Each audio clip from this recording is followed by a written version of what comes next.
Bonjour tout le monde. Voyez ce beau petit bonhomme. Here I'm presenting to you a young gentleman. Comment tu t'appelles? Non. Comment tu t'appelles? Jackson Hébert. Bravo, Jackson. So this is the old man I was talking to you guys about. He's the one who's gonna have the surprise to see everybody say hello to him, but now he doesn't know. Alors, ce petit bonhomme-là va avoir une belle surprise. Là, il va se voir sur YouTube, mais il va avoir une autre surprise dans une autre vidéo. Alors, on dit quoi à tout le monde? Hi. Bye bye! Hi.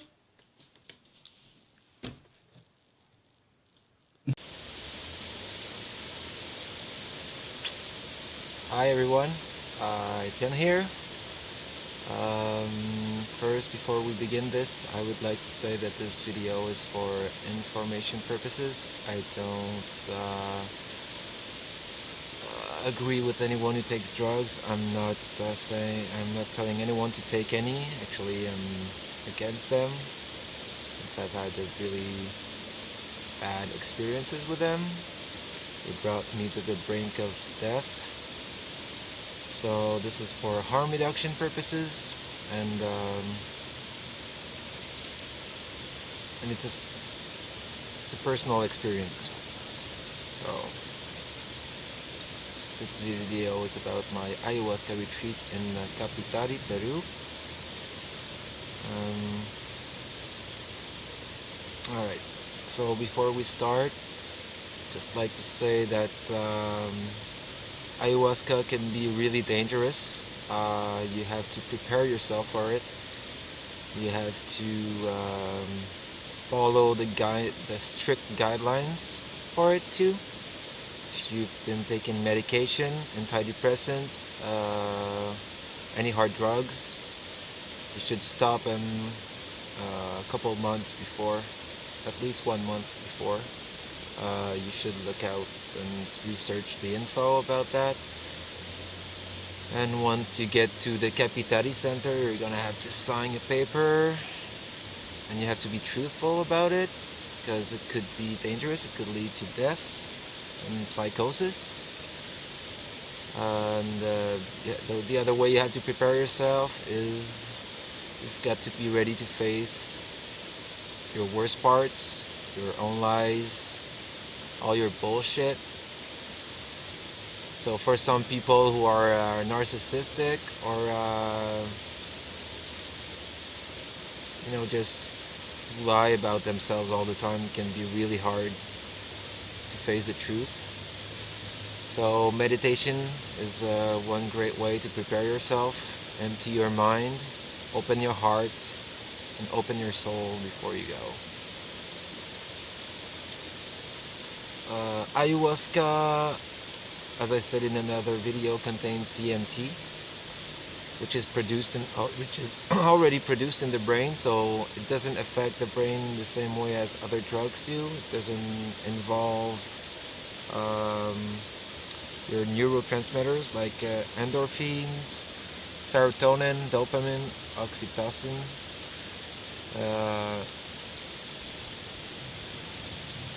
Which what most drugs do, they release those neurotransmitters into your brain, so you feel euphoric or feel one with everyone, things like that.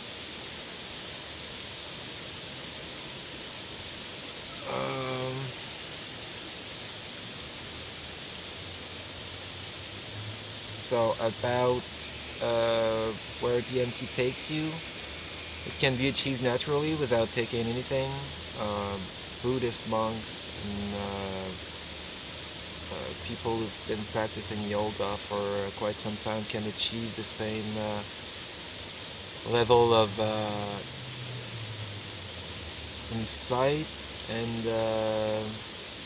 go into the upper realms through their third eye through practice. Because one of the things that DMT in ayahuasca is going to do is open up your third eye. And it can be a bit overwhelming because you've never felt that way before.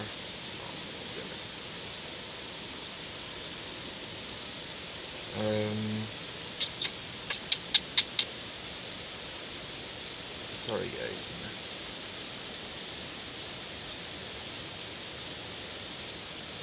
So about those neurotransmitters, they've shown that ayahuasca can reset.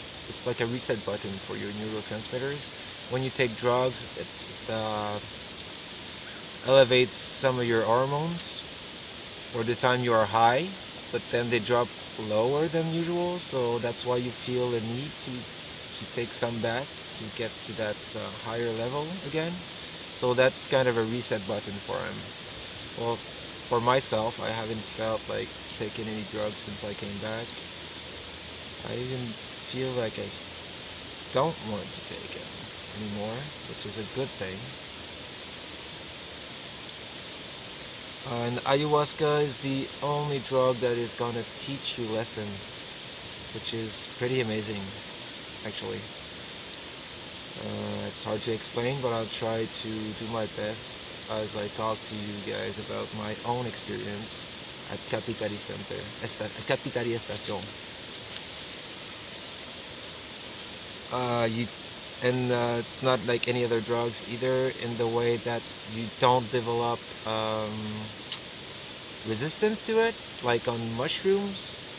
Talking about my own experiences. If you do mushrooms one night and you get, let's say, this high, you're gonna need to take twice as much to get the same place the second night. The third night you're gonna have to take 4 times as much. And for our own week when we were there, we had to do 3 ceremonies in a row because our shaman Don Lucho had a little problem at the airport. So we were supposed to do some on Monday, have group circle and a break on the Tuesday, do ceremony on the Wednesday, off on the day after, and so on and so on. You have 3 ceremonies during your week. And we talked among each other, and we thought that maybe we're going to develop some kind of resistance and the dosage isn't going to be good, but it's not that way. Our shaman, Don Lucho, I think he's 69 years old, correct me if I'm wrong, but he's been taking ayahuasca three or maybe 4 days a week for 30 years or so. He hasn't developed any resistance. He doesn't feel bad about not taking it. It's a natural plant medicine. It's there to help you to grow, to pass through blockage, emotional ones, spiritual ones. And he's really like full, that guy is full of energy at 69. He's working all the time, doesn't sleep much. Part of the money we give to Capitari serves for preservation of the jungle, and he helps out a lot a small village that is near Capitari, like 45 minutes away on foot. So it's all around really a good place. People there are full of love and compassion. They really want to help you. So let's start this ride.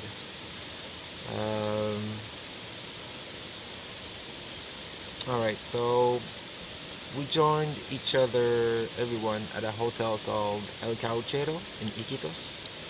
We had to take a bus there. We met everyone there. I took out a piece of paper and wrote the other 14 people's names and 2 helpers that were there with us. One was called Luz. She's from Netherlands, and I don't think she's taken ayahuasca during the ceremonies. And there was Carolina from Venezuela. Both of them had big hearts. I had a bigger connection with Carolina for some reason, but I'll explain that later. Both full of love, full of compassion. So I wrote down everyone's names because, like, you have to remember 16 names right there at the start, and I'm not good with names, so I wanted to have a little help. Once you write them down, it's easier to remember them. So once I did that, a couple of the women and guys did the same too. They thought it was a good idea, and oh yeah, I'm still drinking beer, but responsibly.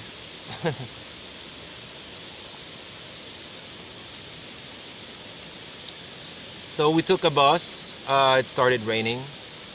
They took us to a shore where we had to go on a boat ride for about 30 minutes. Took us to another shore where we got down. They put our luggage on a big three-wheeler, Chinese one. So there's a lot of Chinese bikes out there. Um, then we had to walk. It was a bit rainy, but it had rained all night, so it was pretty muddy, and the mud stuck to our shoes. So we had what would take maybe 45 minutes, took us an hour because it was hard to walk in that shit. Excuse my language if some children are watching it, but it's an adult conversation, so maybe they shouldn't watch it. Then so while we were walking, I started walking beside one of the guys. His name was Tim. He's probably the only name, and the helper, the aides, I'm gonna tell their names too, but I'm gonna try and keep everyone else out of it because it's not my place to decide if they're gonna appear in my video. I don't want to get shut down either. I don't think they would shut me down, but still, I respect. Love you, Capitali family. So yeah, met Tim. We were talking about the reasons we were going a little. Told him I was born in '82. I was 36, and he was the same age. And we kept talking. I was like, just in case I brought a big knife, because we're in the middle of the jungle. Don't know what could happen. And afterwards, I was going to by myself. I was going to drive by myself for 2 weeks in a foreign country, one which I don't master the language. Could be dangerous. Anything could happen. So, and he was like, "Well, I thought the same way. I brought a big knife too." So, for some reason, we connected right away.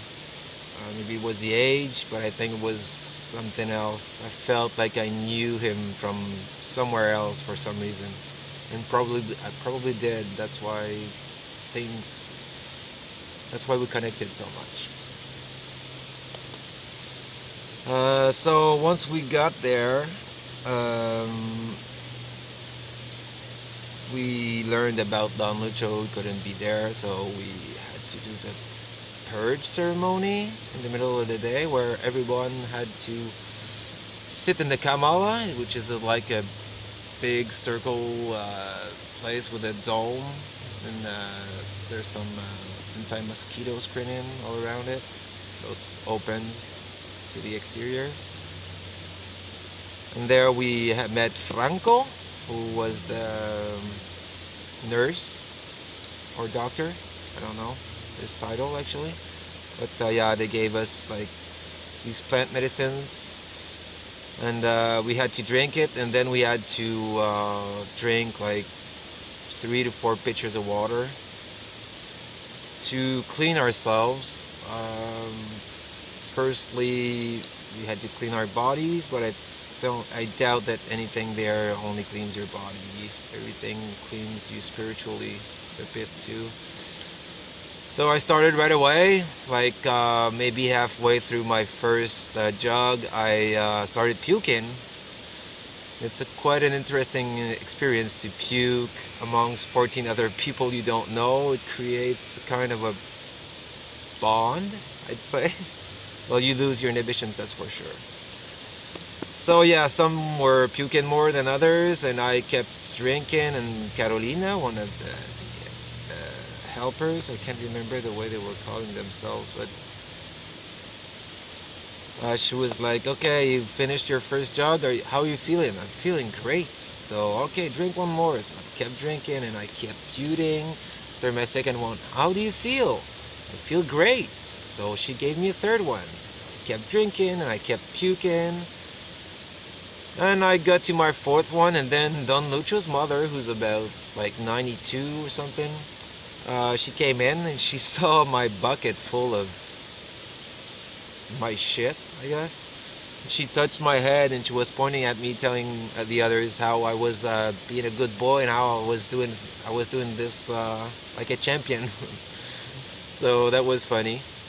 So I like when I finished my fourth jug, started ended puking, and then my energy got really low. And then I thought, okay, I think I got everything out this time. So she was like, okay, yeah, stop it right there. So we could like rest in the Kamala for like half an hour or more if we wanted to, if we needed to. So I rested my head, lie down. Then I felt this smooth wave-like feeling, like if I was in a crib being rocked by someone who loved me. That was really weird, but really soothing. And Tim was still there, and I asked him if he felt the same, and he did, so it wasn't just me. So then I think we did a group circle the first night. Yeah, and we talked a little bit about each other. Once everyone one by one. We didn't go deep into our problems there because we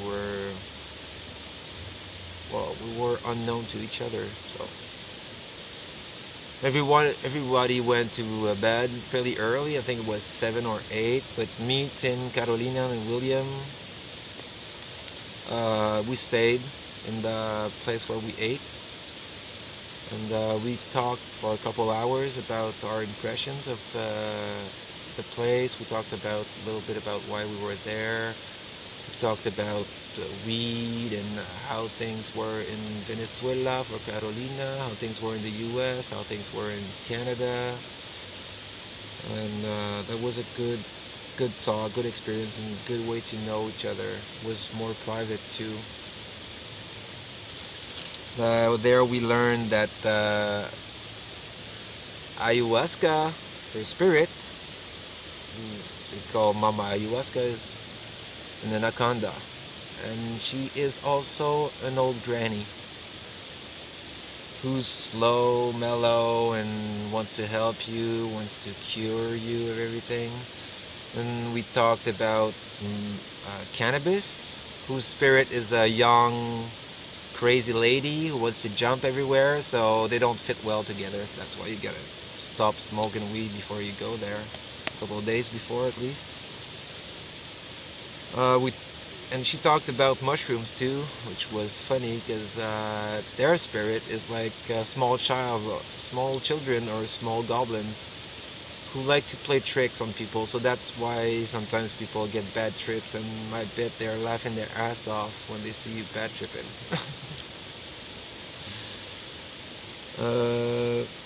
When you're there, you don't eat a lot. Well, actually that night we had a supper, which was great. It was the only supper we had before the end of the week, because you have to get to Franco every morning between 6 and 7 to get your plant medicine, which is gonna protect you from disease and bad spirits, but those are mostly the same that made us puke, but in lesser doses, and they're good for you. Then you have breakfast without salt, sugar, red meat, dairy, greasy foods, spicy foods. You can't have any of those. So you're on the ayahuasca diet for the whole week. And you're supposed to have been on the ayahuasca diet at least for 3 days before, which is great because in Iquitos a lot of restaurants offer it. They've got that in their menu because there are a lot of ayahuasca centers around Iquitos. And you have lunchtime, which like we would have lentils, rice, a little chicken. We could have 2 plates without pushing it too much, and you could eat some fruits till 4 or 5, but you couldn't eat at night because you would puke too much. Your stomach needs to be empty to absorb ayahuasca better.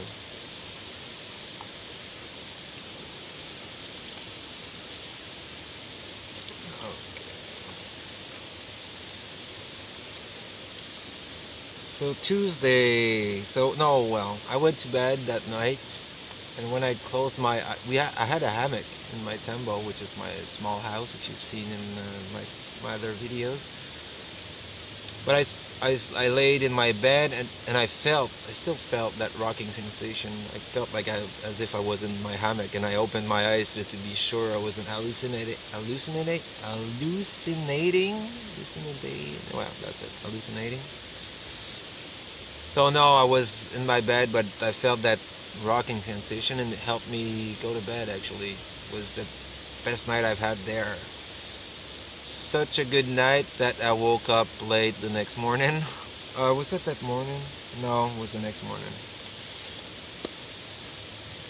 So when we had our plant medicine, we had our breakfast, and then we had one-on-one with Don Lucho, which is where you get to talk in depth about your problems, the reasons that get you there, and the helpers are always there. Luz, Carolina, and Maximiliano, which is also from Venezuela. They translate to Don Lucho in Spanish what we say in English, and then he gives you like some tips on how you should approach the ceremony the night that comes, and he also gives instructions if he feels like you need more or different plant medicines when you go see Franco, which was a thing for me. He had me take two other plants. Maybe it was to clean my body from the drugs, or to help me open up, because I had a well I still have some blockages, and maybe it could help me open up more easily to ayahuasca. So, and that day we had a flower bath, which I found funny because I think I was the first or second one. And I told everyone and they told us that you can get naked or just stay in your boxers, and you're supposed to like take a bucket and pour some on you and let it dry on you. But I told everyone when I got out, I said, they asked me if I got naked, and I was like, yeah. What did you do? Well, I'll lay down in the bath. It's a fucking flower bath. So they were like, ew, are you for true? Are you saying the truth? I was like, yeah. But no, it wasn't. So like, that was a bit funny. We had a little laugh.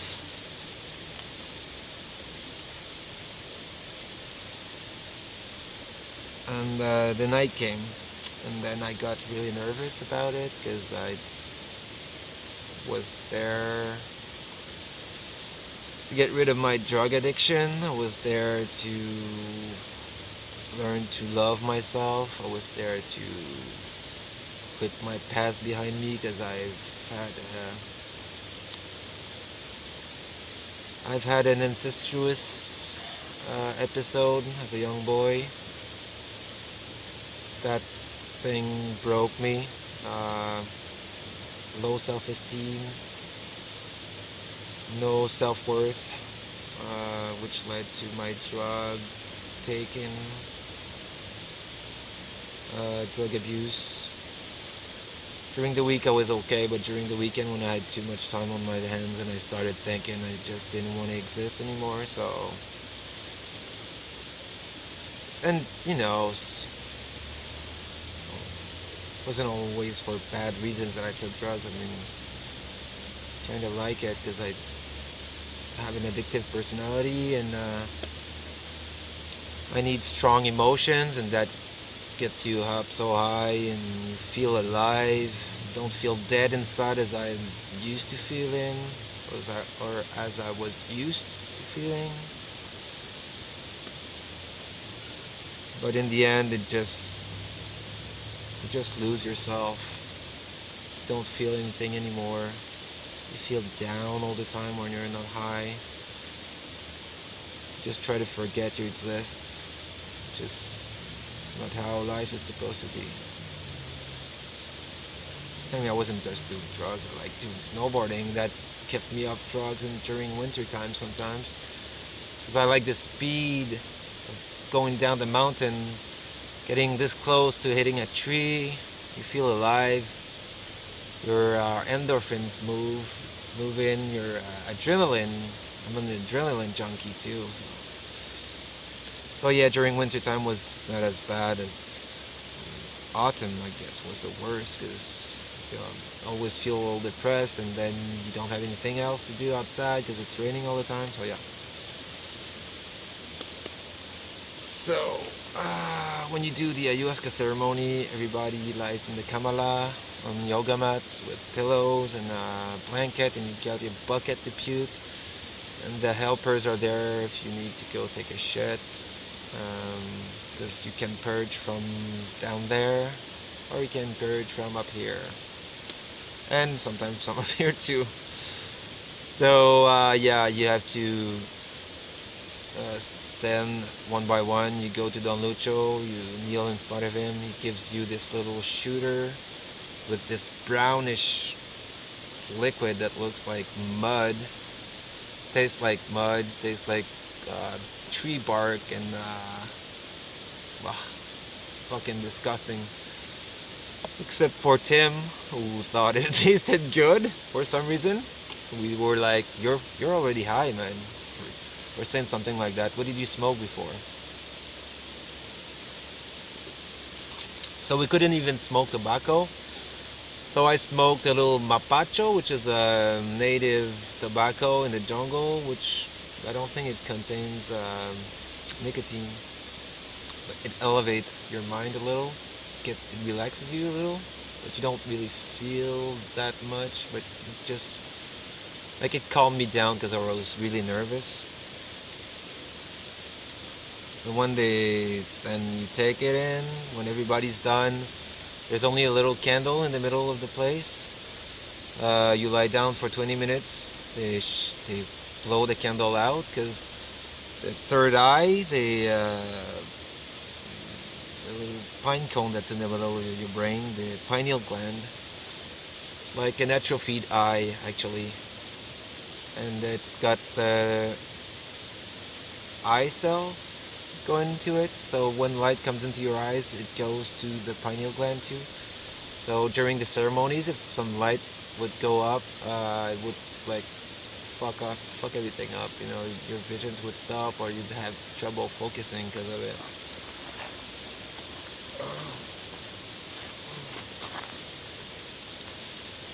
So yeah, then about 30 minutes in, Don Lucho starts singing an Icaros, which is one of the sacred songs that the plants taught him. He's got this little thing made out of leaves. You can go see some videos about Don Lucho Icaros on YouTube, and you can go see some on my playlist. There are some videos about Capitaria Estación. But I highly recommend you go see. One of them is someone who went there, and it really shows the vibe of the place, which is really smooth, full of energy, and so peaceful. There are butterflies flying everywhere all the time. It's like a magic place, actually. It's really great. It's surrounded by this pure, good energy. So yeah, he starts singing the Icaros, and maybe was at the end of his first song. When he sings the Icaros, he's calling in the ayahuasca spirit to come join us in the Kamala. So I started seeing little stars from all possible colors showing up. It was really beautiful. It was weird too because I felt this energy coming into my forehead, and those little stars started to like concentrate and make kind of a stream that went straight to my head. It was like a two-way thing, and the energy came in and the visions got out and it showed me things. But one weird thing too is that like I had this sense like I had two visions.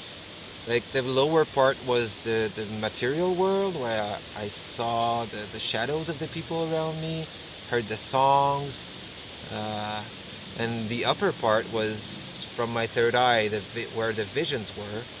When the visions got strong, like you kind of disappeared from the place, and then the whole image became visions. It was awesome. But you hear the song in the background always. Sometimes it's not as the sound is not as high as when you have the both consciousness at the same time. And it's weird because you are like ultra conscious of everything, even when you have the two visions. Everything is clear as it's never been. It's really amazing. And then I saw this big snake over my head, an anaconda actually. I couldn't see its skin; it was in darkness, but its contours were pink, really bright pink. Its eyes were yellow, big teeth, mouth open, coming right down at me. And I've had some spiritual times in my life, sometimes more, sometimes less. And I asked to meet my totem animal, my guardian animal. After 2 months of trying, it finally showed up, and it was a black jaguar or a black panther. And when the snake came at me, I wasn't afraid, but I thought to myself, man, this thing is not gonna bite me. No way. So if there's one time to call my spirit animal, it's now. So I was like, okay, now's the time. And this black panther came right out of the side, bit its head off, and it disappeared. Big mistake. The anaconda is the spirit of ayahuasca. I was supposed to let it bite me or let it swallow me. Bet she didn't like that, because like the vision stopped for 10 minutes. I came back in the real world right after that. So it took a little time, then the vision started coming back. I saw Tim in my visions. Tim, which was right beside me, but he got into one of those big visions, and he was standing up, and his heart started glowing, and it came out and was bright red with like as if it was a sun a bit. There was glow and yellow glowing around it. Then I understood that I made a good friend, because that guy had the biggest heart. When I talked about it to him, he got a little bit emotional and was like, thank you. You don't have to thank me for anything. That's how you are. That the visions, everything you see in the visions are pure truth. And we experienced that during the week. His big heart. He like wanted to help everyone, wanted everybody to feel good. He was really supportive of me, because we kind of talked about the real reasons we were there once we got to know each other after one day. You feel really close to those people for some reason, really fast. And I love you guys again. Yeah, so that was one of the big visions I've had that night. So I knew I'd have a good friend in him, and he'd be there for me if I needed him. Then the visions continued, and it showed my bad parts, some of my bad parts about this recent years, and well, all of my 20s and my 30s, I guess. So I was like as if I was flying. I had nobody, and I was in my living room, and she took me to the roof, and we got down, and there was a bottle of beer on my living room table, and we got in, and as we plunged into the bottle, the beer got down, and I got to the bottom of it, and then I went right through the bottom of the bottle, and then I was like, okay, I don't understand what you mean. I don't have to drink like I do. Don't have to see the bottom of every bottle I open up, or every bottle I have got in my fridge. And then we got back to the roof of back to the ceiling of my living room, and then I was on top of my table, and there I saw like speed, ecstasy, weed, coke. Like, we went down, we went right through the table and was like, okay, I understand. I don't have to like consume to the point where my body can't take it anymore. Well, I shouldn't consume it anymore at all. So yeah, that was like a warning. If I didn't want to die, I should stop all that shit. But and she didn't talk to me that night. It was just visual, and I felt what she meant deep in my soul and my heart. It's really hard to describe. Uh,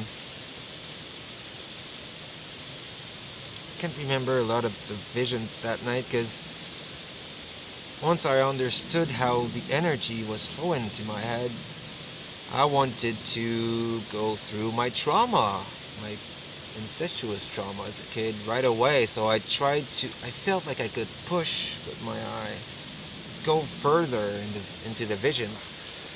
But Mama Ayahuasca is a woman, and you don't force a woman. That I learned the hard way that night. So I tried to push further into the visions, and it got blurry. And I wanted to see my trauma. I wanted to face it, and started seeing it. And it was at my aunt's place. I was looking at myself as a kid in the bed. And it wasn't with my aunt that something happened. No worries.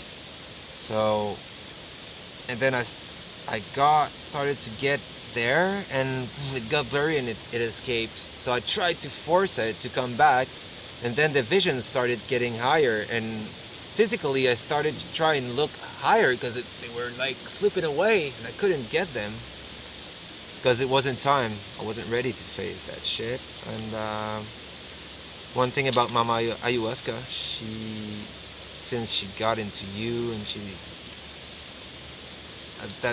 right at that moment, she knows your soul and who you are and what you need at that very moment.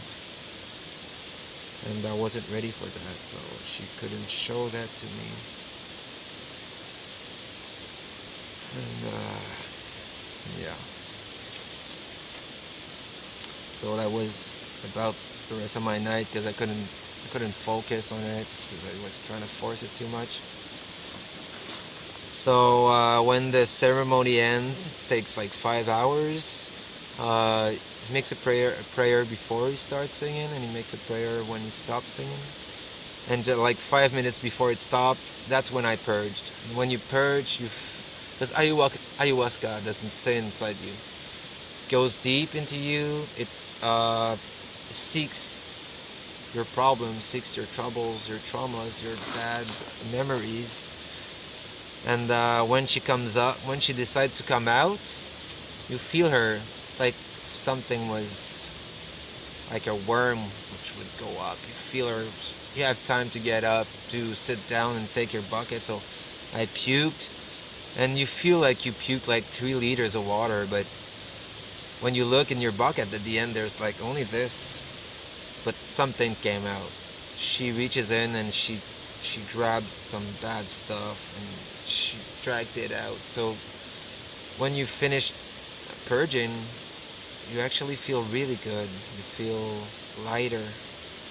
Something bad came out. Not bad like alcohol when it's gonna get out, something else came out. You feel really light. It's really great. So then they light up the candle, which gets you out a little. And they tell everyone, if you want to sleep there, you are welcome to sleep in the Kamala. You can just lie down. Because one weird thing is you don't feel wobbly or dizzy at all when you're in total darkness, because you don't have a point of reference. But when they light up the candle, you got that point of reference, and your vision is really blurry. Try to get up, you're wobbly as if you're drunk, but your mind is so clear. So you're not drugged, but your body has got trouble adapting. Maybe it's the coming out of the other world, coming into the real world, or I don't know. So I stayed there for like 30-40 minutes lying down, and when you close your eyes, you can still have insights, you can still have some small visions. Mostly got some insights, some ideas, some messages, good things. So then I got up, I walked to my tambo, and yeah, that night I slept because one thing about ayahuasca, when you get to your tambo, you're trying to go sleep, you don't. You actually you can't sleep. You can still have visions, insights, ideas that come to you.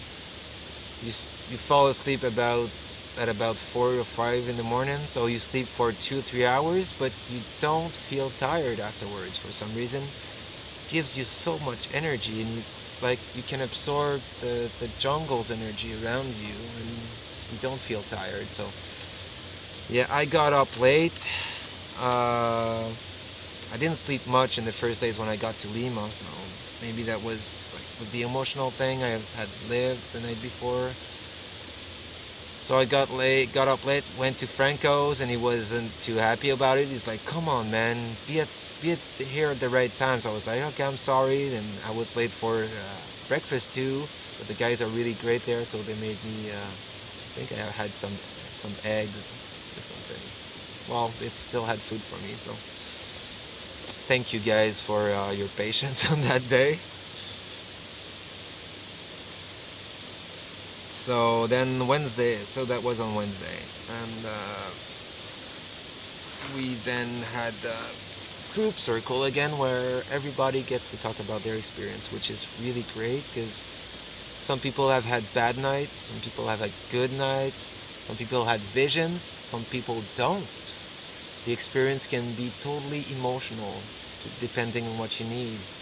So one by one we talk about what we saw, and right there we talk about what we thought we would see and why we thought we would see things. So you get to know everybody to the core, really. Oh, I forgot about one of the women there. Um, she tried to resist too.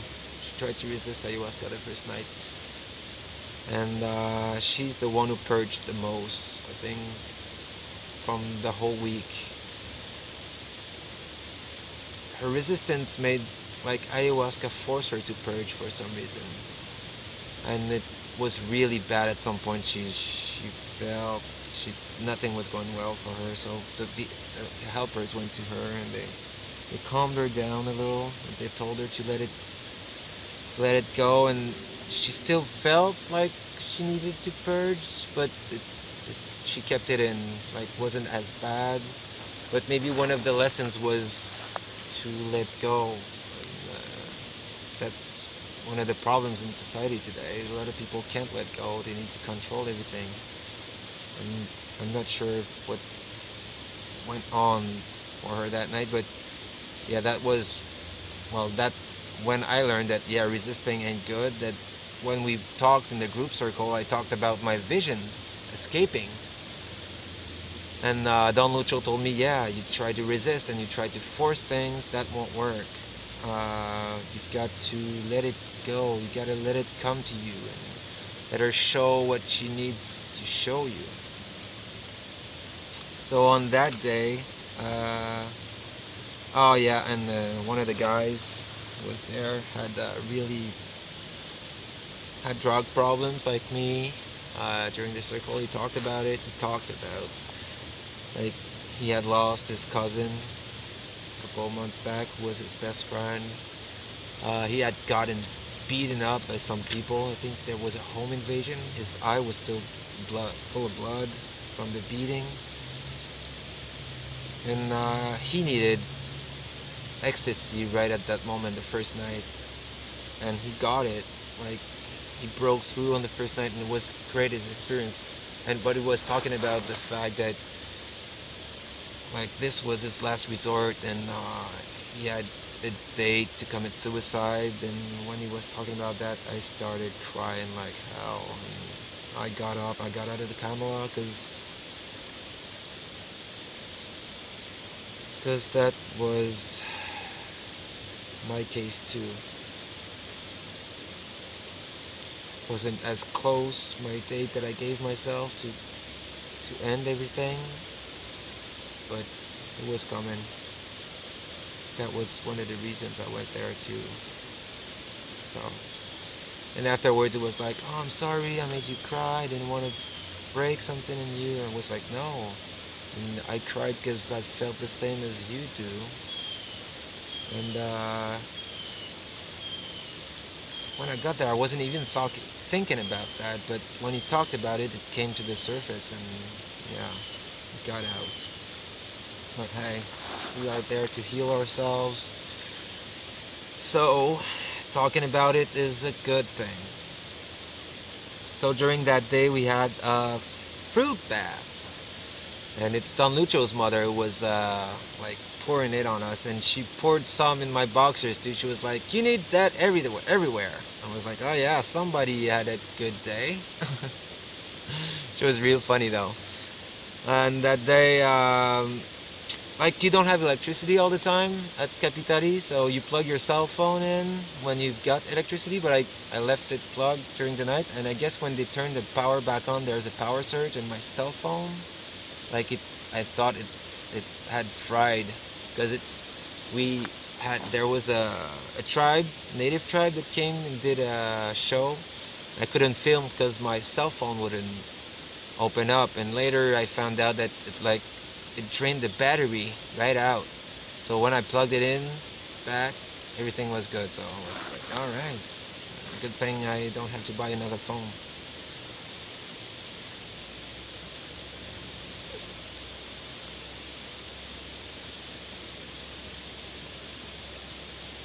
Oh shit, man, I can't feel my legs anymore. I'm gonna have to change position.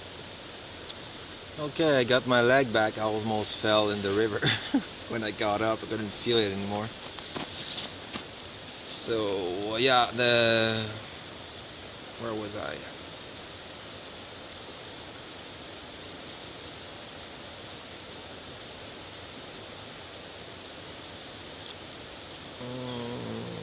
So yeah, during that day, I talked about my trauma, and I got a lot of support and love from everyone. It was great because I was really nervous because I decided to take a double dose that night, right at the start. Because during your ceremony, you can, after 2 hours, they ask you if you want to take a second cup, which I never took because it tasted so bad. But the second cup doesn't give you more visions. I guess it opens you up more to ayahuasca, maybe emotionally and spiritually.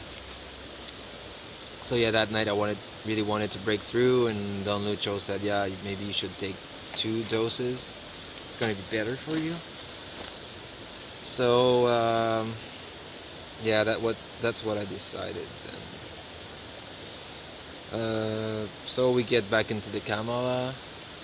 We take the double dose, which was fucking awful. And then I lied down. Don Lucho started singing Zicaros. Nothing was happening. The first night of the best part of the night then came in. I'm gonna say her name because it's not a bad thing, but Paula, which is from she's from Jamaica. She started laughing her ass off. During that night was her birthday, and I guess ayahuasca celebrated her birthday with her. She kept seeing huge clowns with thing was like pig noses, and she kept laughing so hard everybody started laughing in the Kamala. So that was like the best part of my night, because then you got to the second Icaros, nothing. Third Icaros, nothing. Then I started to feel impatience, and then I started to feel frustrated, more and more frustrated. And then I started to feel anger, like really bad. Started to feel like fucking shit. Started to hate myself. That anger combined to hate, combined to everything else, just built up inside of me, and it kept getting bigger and bigger. And then I started seeing every possible way I ever thought about killing myself. Then, and that got worse and worse, and I wanted to die right there and then. Hate kept piling on, anger, self-hate, self-loathing, suicidal thought, one after another.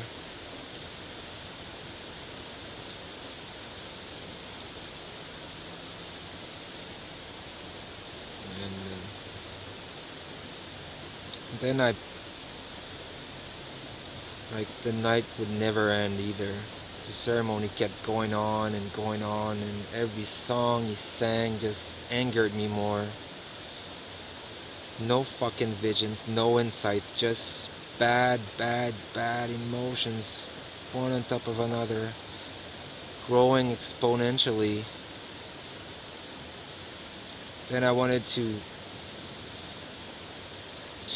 lie down on my side, like in the fetal position, because emotionally it's comforting, the fetal position, but there was no way she was gonna let me escape from that pain. Because when I got down on my side, which I did the night before, and everything was great, lie down on my left side, then the puke started coming up, and like reflux acid, so I had to lie down on my back again. It was like maybe on the other side, but she was not gonna have it. So when I got on the other side, then it started burning again, and it got up, and then I had to sit up for like 15-20 minutes. Then I laid down on my back again for like 5 seconds, and then I purged. I had to purge. It just came up. I got up real fast, and it came out real fast too. And I didn't feel better after puking though. It was even worse. And I couldn't help to think that, alright, this thing is gonna end. As is my life. And like, it was as Las Icaros. For some reason I knew when it was gonna end. So it ended. He made the prayer, and I just got up and got out. I was so frustrated and so full of anger and full of all the worst emotions you can ever have. So I got to my bed and was like, okay, I'm gonna go sleep now, and things are gonna get better. Was like that till 4 or 5 in the morning, maybe 4. I screamed like crazy in the middle of the jungle. Wanted to end so bad, so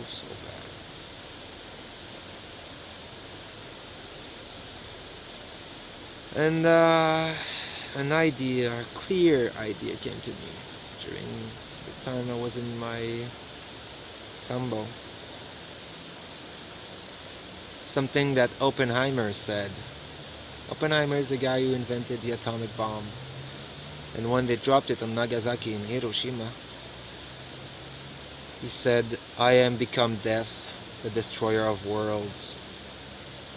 And then it modified itself, and it became, I am become death, the destroyer of me. And that is gonna stay with me for my whole life.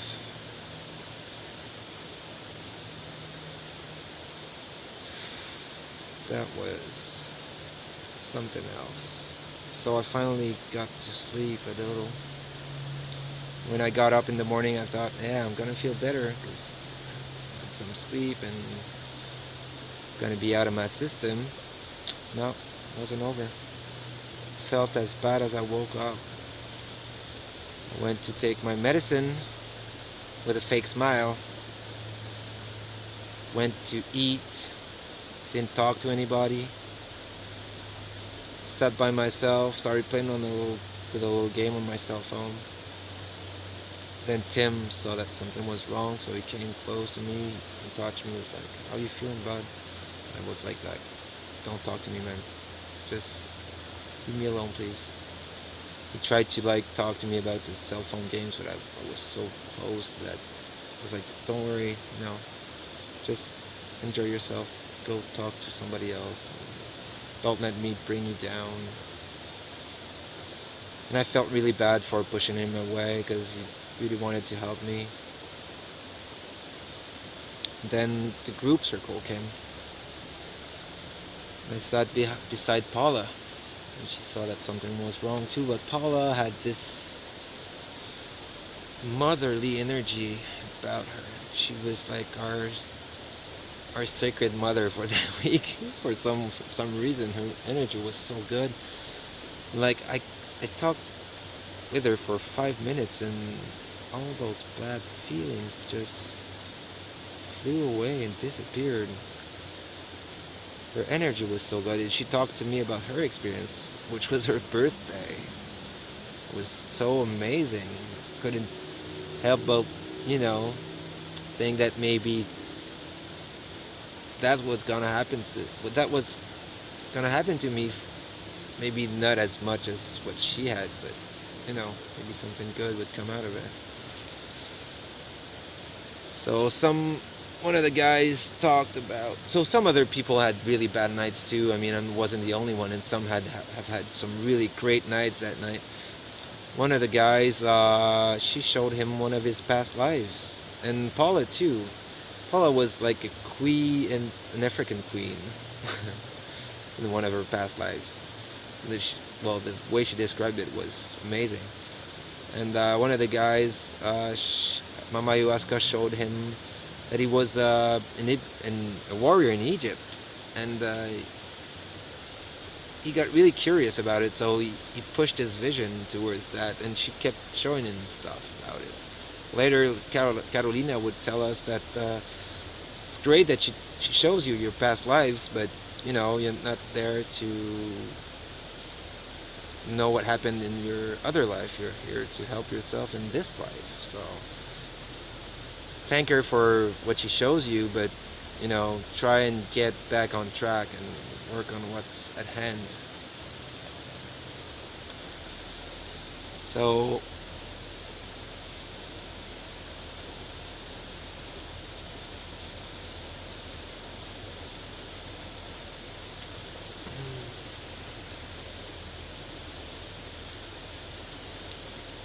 that day we celebrated Paula's birthday too. They made a cake for her. That was great. We had sugar with chocolate. So that was a little break on the diet, I guess. It was really good.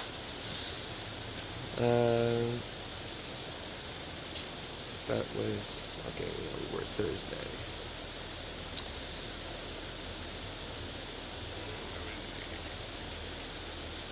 So there, I learned in the circle too that we had to accept everything that Mama Ayahuasca was telling us, or showing us, or making us feel.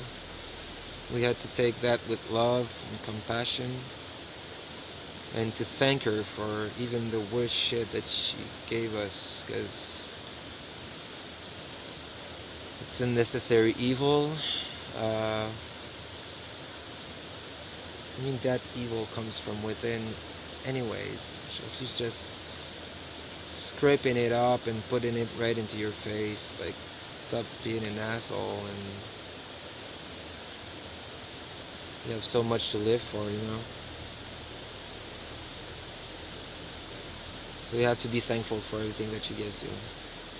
So that in the circle there, when it was my turn to talk, they asked me, "So what did you see last night?" So I was like, "Nothing." "What happened?" "Absolutely no fucking thing." I got mad thinking about it. Not, and I like, Carolina was like, "How did you feel?" I felt anger, pain, resentment, self-hate, suicidal thoughts. "So something happened then. You felt something." I was like, "Oh, Yeah, I guess I did. So that's how things work. It's not always visions, but hadn't figured that out yet. So then I talked about the block I had, and maybe that was part of it. That's why she showed me those things. Oh, she made me feel those things. And then Don Lucho said, all right, tonight we're gonna try and push through. We're gonna give you 4 shots, quadruple shot. I was like, oh, I'm looking forward to that. Drinking 4 shots. I later learned that 4 shots were usually for soldiers who came back from war suffering from PTSD. So yeah, a little bit fucked up here and up and down here.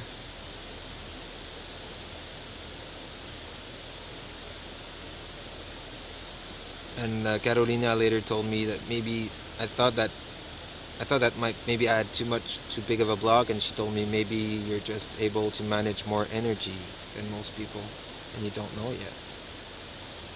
Oh, maybe that's it. That kept me thinking a little.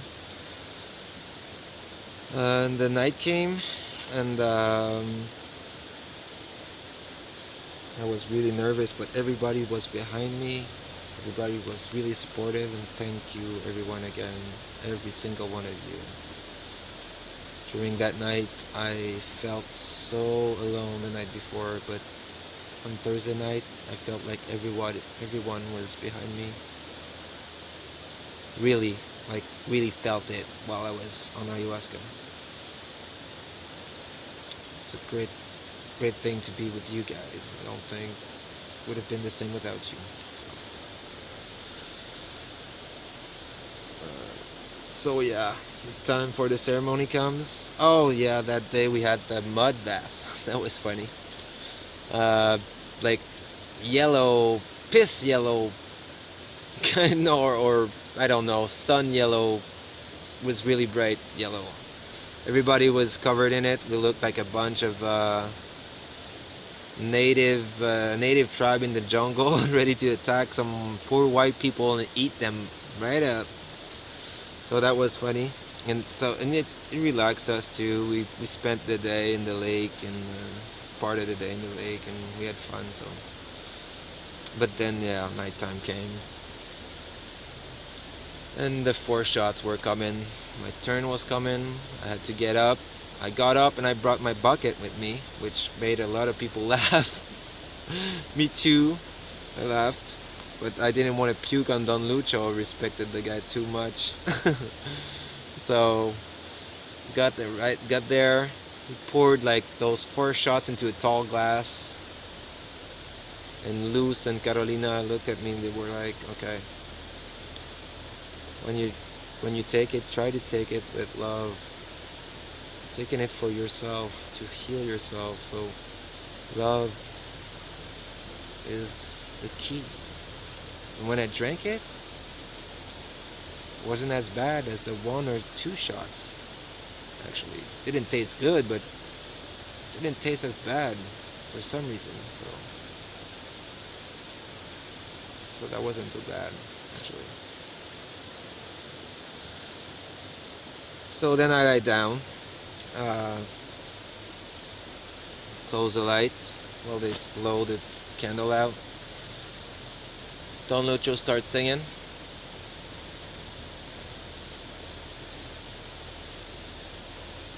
And I start seeing arcs, pink and purple arcs, followed by they became like webs up there, as if they were passing over my head. Really beautiful. Then I started to hear her voice. This sweet, full of compassion, full of tenderness, was really clear in my ears. She was calling me. She was like, alright, tonight, let's not force things. Come to me. Just come to me and let it envelope let it envelope you, or like a baby. And it felt like as if I was a snake and she was a snake charmer trying to get me to get close to her slowly. And like I felt like she was an enchantress, and was I was getting deeper and deeper, and the colors got more vivid too. It was really beautiful, and right there I knew that my night wasn't gonna be the same. Felt so great inside. The the the energy I got in my third eye wasn't as strong as the first night. Well, maybe that's because now I knew what to expect, or I don't know.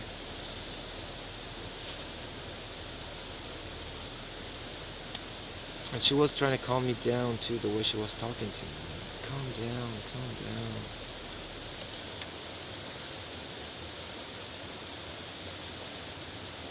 And then she said, you have to go with the flow. Go with the flow. Go with the flow. And I kept repeating that in my head. Go with the flow. Go with the flow. Go with the flow. Then I became a drop of water. My butt, like, didn't have a body. I was just a drop of water. And I came trickling down on the side of a river, and then I got into the river. And then I became the river. I was a river. I was the whole body of water, just going down like white water rapids. Nothing could stop me. It was just free flowing. There were plenty of rocks, but like I was just passing right beside them. No restriction at all. It was so amazing. And I was so huge too. But I was the whole body of water. And I was going down, no restrictions. Nothing. So I was the flow, but I was a really fast-paced flow. And then I became me again, and Mama Ayahuasca was right beside me. She was like this old grandma made out of plants. So we started talking, and then while we were walking, we got in front of a hill, and then on top of that hill was this woman made out of energy, with a beautiful dress, pink, purple, white. She looked a bit like Saint Mary, Virgin Mary. It wasn't her at all. It was Pachamama, the creator goddess of all living things on this planet. And she didn't have to tell me. I knew it was her. I felt it deep into my soul. Then I looked at Mama Ayahuasca, and then I looked at Pachamama. And for some reason in my head, I thought they were the same person. And I looked at her and I was like, are you the same? And she was like, yeah. Because since Mama Ayahuasca is plant and Pachamama is goddess of all life, well, she is like another face of Pachamama, which is thinking about it, is a little bit like the Saint Trinity in Christianity. The Father, the Son, and the Holy Spirit. Three entities which are actually one. So it's kind of the same. But like Pachamama is the female energies, the creation. And there was love and light and compassion emanating from her. So much was so beautiful. Just seeing her, was so beautiful. I started to cry a little. so amazing. And then she was like, you know, you need to love yourself. But I was like, I can't. She was like, yes, you can. And then she lifted her arms a bit, and a wave of energy came out of her. When it hit me, it was like pure love. Was amazing. Like my soul vibrated so much, my heart got ripped open, but it didn't bleed. It was just as if it had an armor around it that kept me from feeling anything. And then it just dissolved, and I felt all this love, and my whole body in the other realm was emanating light. Light was emanating from it, love was emanating from it. And then she sent me another one, and then I cried like a baby. Man, it must be like the love you feel when you're a baby inside your mother, or I think it was even deeper than that. And then she sent me waves of compassion and waves of forgiveness and acceptance and thankfulness and all these emotions all at once, and felt like I was being born again. Was the most beautiful thing I've ever seen, felt in my heart and my soul. It's so strange to feel your soul, but it was vibrating with pure love. It was, all my sorrows went away, everything negative just dissolved at that moment.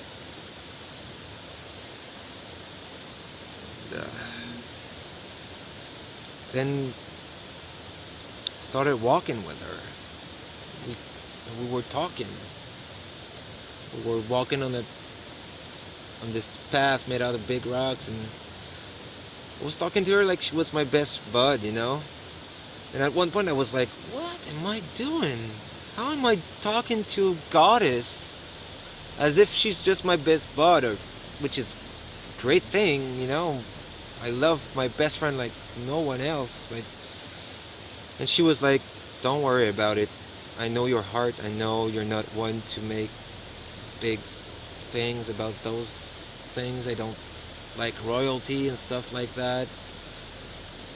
So she was like, I understand you to your core, and I love you like you are, and this is how you are, true, simple, and this is great.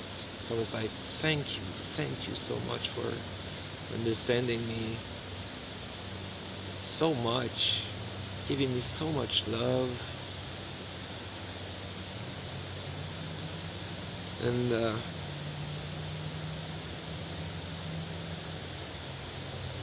then she showed me something else. When I was younger, my dad took us to Mexico like 4 or 5 times, and I've never felt like as if I was in a foreign country. I've always felt at home in Mexico for some reason. I never understood why. And a couple of months before I went to Capitari, I stumbled across a new rum company at the SAQ. That's where we buy alcohol in Quebec. It was called Abuelo, and I was like, I don't know why this bottle, but I'm just drawn to it. So I drank that bottle. A month later, I went back, and it wasn't like the best rum or anything, and I was drawn again to that bottle, Abuelo. So then I looked it up, and Abuelo means grandpa. So then she decided to show me my past life. And you know what? In my past life I lived in Mexico, and I was an abuela. I was a grandma. I had plenty of grandkids. Sometimes I move in weird ways, or I hold myself in weird ways, and I always wondered why. And as she's showing me myself in my other life, and as a grandma, just like holding her vest or something, I'm exactly in that same position in the real world, lying down, and I start laughing so hard. And then Tim was beside me, and he touched me, and it was like, all right, now I know he's having a good night because he's laughing. So yeah, I was a grandma, plenty of grandkids, loving family. But I was like, okay, Carolina told me to thank you for it, so thank you for showing me I understand some things more now, but I want to continue on the path. So she was like, all right, good idea. So we continued walking. Then she showed me my family. Saw my dad, saw my mom, my brother, my sister-in-law, everything that my parents did for us that we weren't grateful enough for. Then I felt so grateful for everything because I saw parts of our lives. And then I saw my friends and the rest of my family, and I was so grateful for them being there. I never realized how much love I got from them, how much support, and now I felt it. Like I knew people were nervous about me leaving by myself, and I felt every single one of them loving me, praying for me. It was awesome. Thank you, everyone, for that love. And I thought to myself, why would I want to kill myself? That is such a stupid idea. Now that I know, of course. So yeah, so much thankful and gratefulness came out of that.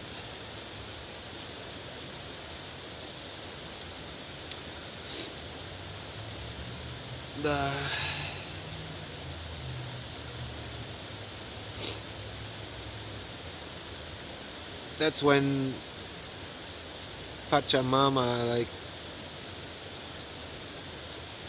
like she gave me hope back. She brought hope back in my heart, and then she had done what she needed. That was like the biggest part. So she had done what she needed to do for me. So there was a big, I don't know if it was a lightning, there was a big flash, and poof, she was gone. And then Mama Ayahuasca was there. She walked with me the rest of the way, because Pachamama had broken one of the walls I've had, so Mama Ayahuasca could continue teaching me. She showed me visions of possible love that I've had some ideas about in my life that seemed so real, and she was like, do you want that? And I started crying. I was like, yeah, I want that. I need that. I need to love someone. I need to be loved by someone. I need that closeness, the physical contact, the emotional contact.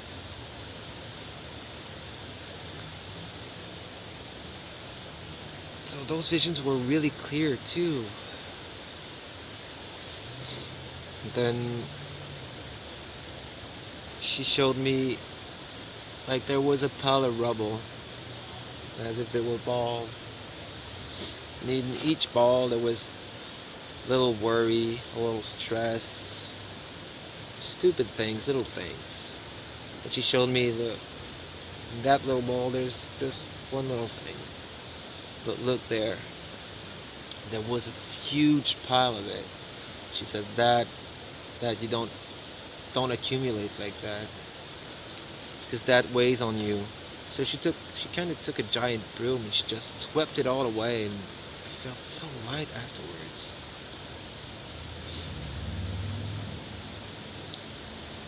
And then I asked her, let's go further inside. She was like, what? What are you talking about? We aren't inside. Just go with the flow. I told you earlier. I was like, oh yeah. Sorry about that.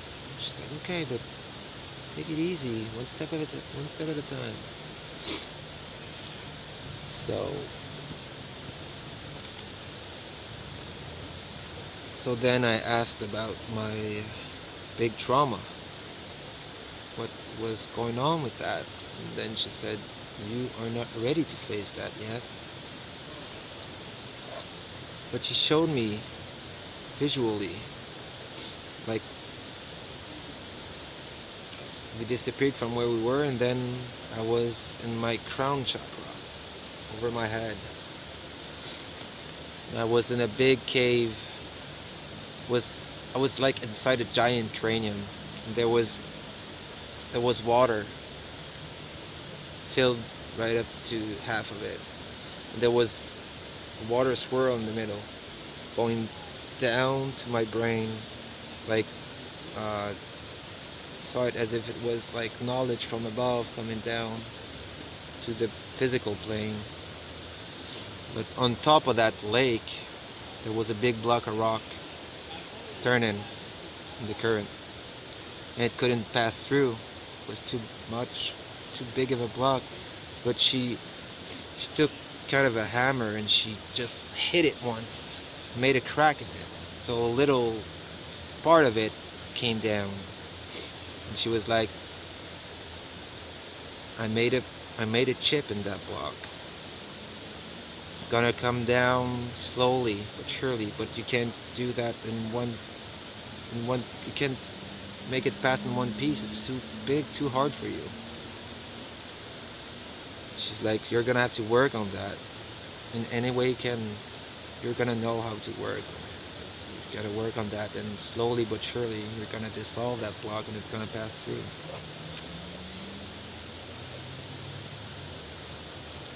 So that was really an intense visual experience, really.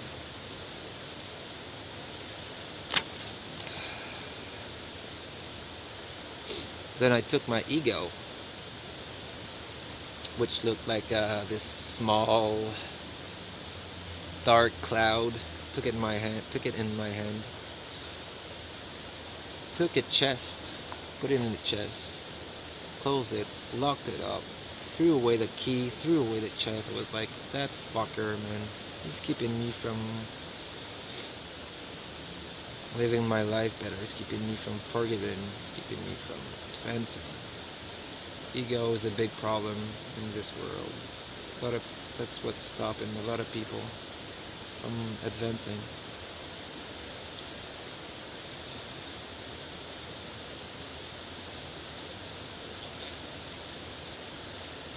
So then I started thinking about how this whole trip started.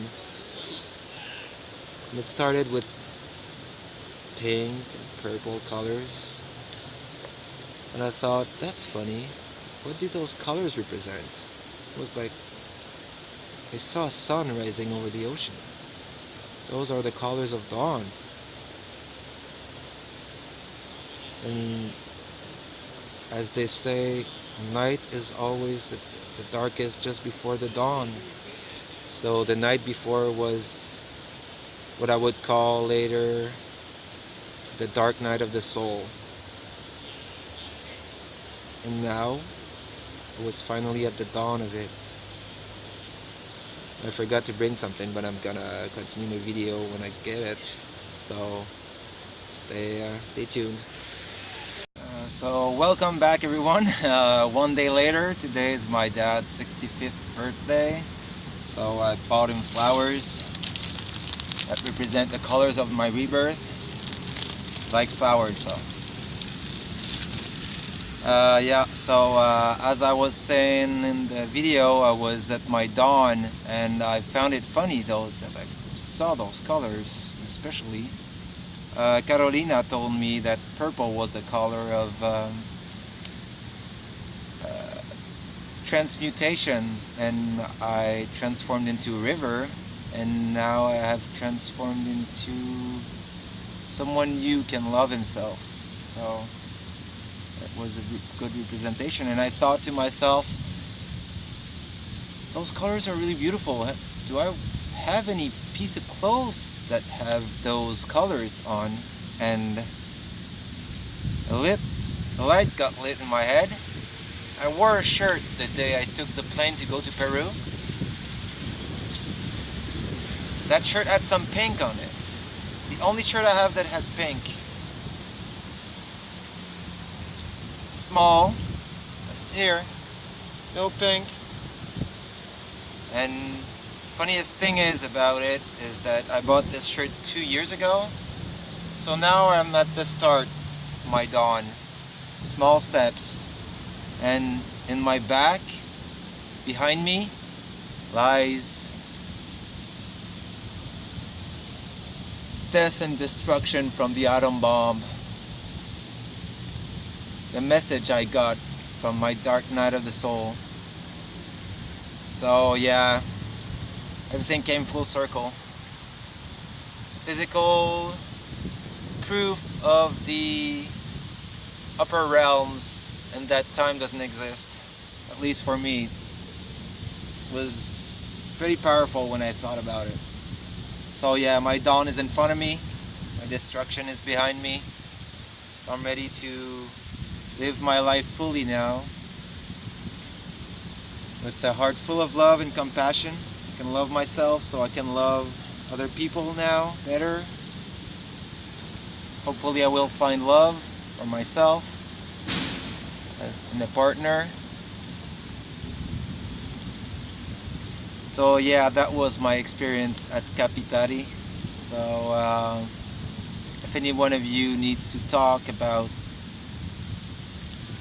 their life, if they are at a wrong place at a wrong time right now and they feel like they're gonna lose hope or anything like that, just contact me. I'll be happy to listen to you. I'll try to comfort you as much as I can, and I'll try to give you advice, because I've been there, just got out, and I'm pretty sure I'm gonna have down days. Just gotta work, but now I have hope, so it's gonna be easier to walk out of the holes. So I wish you love, peace and happiness, compassion and forgiveness. Take care of yourselves. You're worth it. Peace.